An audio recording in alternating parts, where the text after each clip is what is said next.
ఎంత ధైర్యవంతుడైనా సరే చావంటే చిగురాకులా వణికిపోతాడు.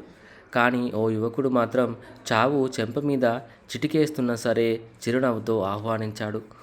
ఉరికొయ్యను ముద్దాడేందుకు సిద్ధమయ్యాడు. అతడే హంజా బెండెలాస్, ఆల్జీరియన్ హ్యాకర్. సాధారణంగా హ్యాకర్ అంటే ఏం చేస్తాడు? కంప్యూటర్ వైరస్తో బ్యాంక్ అకౌంట్లో ఎంత డబ్బు ఉందో చూసి దాన్ని కాజేస్తూ ఉంటారు. కాజేసినటువంటి సొమ్ముతో ఎంజాయ్ చేస్తూ ఉంటారు. కానీ ఈ హ్యాకర్ అలా కాదు. మనోడి స్టైలే డిఫరెంట్. ఉన్నోళ్ళ దగ్గర కాజేసి లేనోనికి పెట్టడమే పనిగా పెట్టుకున్నాడు. ఉదాహరణకు కిక్ సినిమాలో రవితేజల. ఆ సినిమాలో రవితేజ రాజకీయ నాయకుల దగ్గర డబ్బును కాజేసి పేదోళ్ళకి పంచిపెడుతుంటాడు. సేమ్ హంజా బెండెల్లాస్ కూడా అంతే. ప్రభుత్వ బ్యాంకుల్లో ఉన్నటువంటి డబ్బును కాజేసి ట్రస్టులకు విరాళంగా అందించాడు. తన అపారమైన తెలివితేటలతో అమెరికా అగ్రరాజ్యాన్ని వణికించాడు. ఆఫ్రికన్ కంట్రీస్లోని అల్జీరియాకు చెందినటువంటి హంజా బెండెల్లాస్ కంప్యూటర్ సైన్స్ చదివాడు. 5 భాషల్లో అలవోకగా మాట్లాడతాడు. ఆ భాషా పరిజ్ఞానంతోనే ప్రపంచంలోని అన్ని దేశాల్లో తన హ్యాకింగ్ ద్వారా వేల కోట్లను కొల్లగొట్టాడు. 2009-2011 మధ్యలో 1,40,000 కంప్యూటర్లలో స్పై ఐ అనే వైరస్తో BX1, డేనియల్ హెచ్బి అనే మారు పేర్లతో దాదాపు 200 బ్యాంకులు, ఆర్థిక సంస్థలకు చెందిన బ్యాంక్ అకౌంట్లలో ఉన్న డబ్బులు దొంగిలించాడు.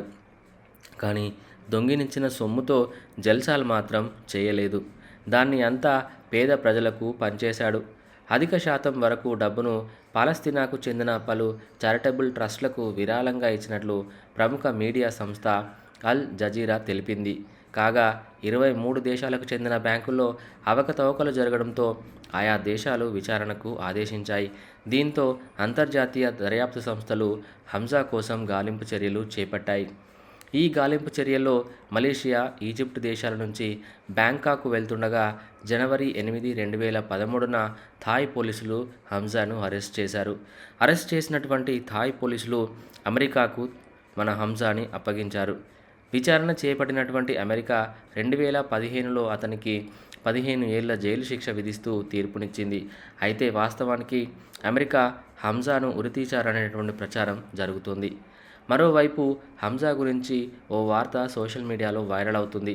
తన హ్యాకింగ్ ద్వారా వేల కోట్లు దొంగిలించి పేదలకు పంచారని, ఆ నేరం రుజువు కావడంతో నడిరోడ్డు మీద ఉరితీశారని కొన్ని ఫోటోలు సోషల్ మీడియాలో దర్శనమిస్తున్నాయి.